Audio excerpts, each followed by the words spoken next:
Good morning, I'm Luke Worth. For those that don't know, I'm the System Relationship Director at the Ministry of Health. Also have the privilege of being a part of the Whole of Health team and the implementation of the Integrated Care Strategy for New South Wales Health.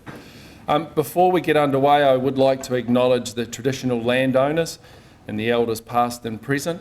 I'd like to acknowledge all of those in the room today. We have a great representation from across the state, from those within the health sector, from those within our ambulance colleagues, so all working together. I think last time we did have someone from the consumer perspective as well, so if there are any consumers here, welcome to today. Look, we have as I said, a very busy agenda, and I'll get underway by painting a little bit of a picture in terms of what we're trying to achieve, just to give you a little bit of an outline in terms of some of the challenges we've got going forward. We know our presentations are increasing. In fact, I had the privilege yesterday of spending some time going through the latest BHI quarterly report, which is due to be published in a couple of weeks, and our presentations in our emergency departments continue to increase. In fact, some of the work we've been doing around predicting what it might look like in the future is, if nothing was to change in the way we deliver health services, by 2027, the number of presentations to our emergency departments in New South Wales will be around 3.6 million presentations. Now, in 2014, for the calendar year, we had around about just under 2.6 million. So over the next 12 years, we're looking at another 1 million presentations on top of what we already have across New South Wales. So we know we physically can't build capacity to meet that. And in terms of trying to find staffing and resources to meet that demand, we're going to need to come up with other alternatives. We also know admissions are increasing, and again in the latest report it shows as an overall percentage of those presentations, the acuity seems to be creeping up. We have more hospital admissions. Performance deterioration, what we see, and that's really to do around winter, and I'll show you a couple of graphs that will show you where we have our challenges when we hit those winter months, and you'll hear some reasons why that exists. And what we're looking at doing is, how can we flatline some of that? How can we better prepare for those months where we know we're going to have high demand and we're going to have those that are at risk presenting to our hospitals? And of course, the media, and being ex-media myself, spending some time with the journalists these days, I actually think, with all due respect, there's so much going on in terms of tabloid media and short turnaround for stories. They don't have the time to get in depth into health. Quite often a number of the stories that are presented around health are very quickly researched, they're one-dimensional, and they don't really reflect what's going on at all. So the media, you've all seen articles like this. In fact, there were a couple of articles last week that came up around hospital demand and trying to manage that demand. And then of course, there are always those odd cases where people don't quite get the optimum outcome that they would like. There are a lot of things going on in New South Wales to try and assist the delivery of health services, whether it be with New South Wales Ambulance or whether it be through the different facilities based in our local health districts and specialty health networks. One of those programs is around the Whole of Hospital and now the Whole of Health program. And thank you all for your input into that. It's really about trying to centrally facilitate locally led initiatives. And I can say we've partnered with so many different groups, including all the pillars. We're doing a lot of work with Ambulance at the moment as they drive some of their new initiatives. And what I was really pleased to see in the BHI report that's coming out is a 1% decrease in the number of patients brought to our emergency departments by ambulance. And that's the second quarter in a row where we've seen a decrease. So we're seeing overall more people come to the emergency department, but fewer delivered by ambulance. And when I had the chance to speak to the minister's team, that was a thing worth celebrating, because some of our alternative pathways through extended care paramedics, some of the pathways through alternative collaborative approaches with things like mental health services in the community, also with GPs and helping manage patients, in residential aged care facilities seems to be having an impact. So if we can drive some of that demand away, more often hopefully we'll be able to see some of those indicators decreasing in terms of ambulance arrivals as an overall percentage of presentations. So the whole of hospital continues. Look, we're 15% better in terms of the 4-hour performance for those treated in our emergency department and either discharged or admitted than what we were 2 years ago, and I think that's a remarkable turnaround, and that took a lot of work from a lot of people. So what does winter look like? So when you look at our trends over a number of our performance indicators over the last few years, it's easy to see that there is a winter impact. And if we have a look at transfer of care, our overall performance against our transfer of care in those winter months, although it is an encouraging trend over the past 3 years where we've actually improved, you can see those June, July, August months are a huge challenge for us. When you also compare the NEAT performance, or that, as I said, treated and discharged from the emergency department or admitted, whilst you can see a steady improvement across the last few years, when we hit those same July, August, September, winter months, there's a significant decrease in terms of our performance. Next is a little different. And when we look at elective surgery, there's some interesting behaviour that goes on in elective surgery. And one of the things is, I think we're responsible for in the ministry from time to time, because quite often financial cycles and other cycles can have an influence on the way we try and increase the amount of elective surgery we're doing. And if you fall behind in your activity, and those from the LHDs will know this, if you fall behind with your activity as you're working through your financial year, if you need to catch up, you try and catch up in the last quarter of your financial year. And that's great, because that's when we're heading into winter, and that's often when we have the most pressure on our bed base. So we try and increase elective surgery. It's okay if it's day surgery, but if it requires admission, we try and put extra pressure on the bed base we've got at a time when we need them most. So there's probably an opportunity for us to think about in the ABF environment how we better plan our surgery over the 12-month period, and how we best utilise that in line with some of our other bed pressures. There's a number of other indicators as well as we go through that if you have a look around the winter period, there's a significant deterioration, and in this case an increase in patients in ED more than 24 hours around that winter period. You can see that that's a definite increase there. Acute overnight bed days for people over 65, the same trend.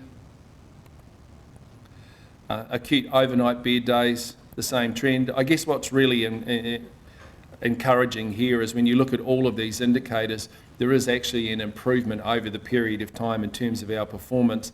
However, there's just that deviation around winter.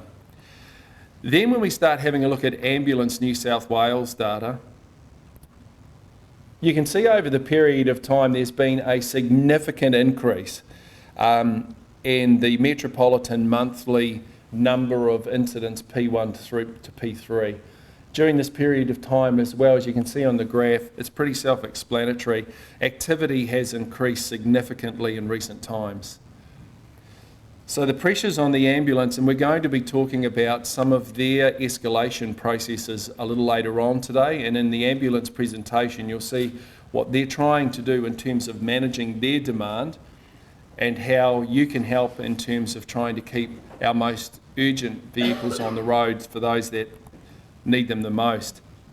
Now, despite that previous graph, I think this is a real credit to the system. Whilst this looks and is, our average metropolitan response time has deteriorated since 2013 compared to 2014. If you look at that previous graph again and look at the sheer volume that's coming through, I think the deterioration as a comparison to the overall volume has actually been pretty well contained. However, those response times do tend to increase, and having a look, I think I'm talking to the ambulance guys, having a look at the first reports coming out of this year, we're seeing a slight deterioration again in those response times, but we're also seeing a continued increase in demand. There are a number of other factors that impact on the reason why we're here today, and I'll explain why we are here. The New South Wales Auditor General's report had some very clear indications in there around reducing ambulance turnaround time at hospitals. I don't need to go through those points there, but the escalation plans needed to include how we have trigger responses for ambulance delays. They need to be whole of hospital response. This is not an emergency department on their own issue. This is around about creating capacity right throughout the facility. And then who's responsible and what time frame for a number of these triggers to be initiated. There are a number of other current strategies going on for those that are familiar with the patient flow portal. We have the team that is here today, and Mel will be running through some of the lessons learnt and some of the initiatives that have come through from your winter plans and escalation plans. And those that we notice in the ministry, those that use the patient flow portal and the predictive tool, compared to those that don't, who can actually predict what their flow looks like 10 days out, we see quite significant different behaviour in those organisations. So as an example, what we've done is we've seen the electronic patient journey board implemented successfully in a number of different facilities across the state. We had around about 230, I think it was, Mel, around 230 fully operational and in place at the end of 2014. We've just sent out all of the notification to all LHDs to ensure that in most cases any ward that has more than 10 beds will now have access to an electronic patient journey board. So that means the investment in another 350 odd electronic patient journey boards. So that has all gone out to all LHDs, and by the end of this year we expect to have well over 550 of those in operation. And again, there's a great resource there. There is support in the ministry. For those of you that aren't necessarily using that to the maximum benefit, please let us know. We can provide training and support so that you can utilise the patient flow portal to its maximum impact, and also utilise your electronic patient journey boards. There are a number of other strategies, ED short stay units, medical assessment units. There's been a raft of things that have led to the improvement of patient flow and improvement to access of care through the whole of health program and a number of locally led initiatives as well. Great partnerships with people like ACI and in this case the CEC around cyber and in safe hands, and there's been a number of great implementations around that program across the state as well. Which brings us to the reason why we're here today. We can demonstrate on a number of different occasions how a collaboration has come about and has improved patient access to care. And it's interesting, when we put our heads together and we actually work on a combined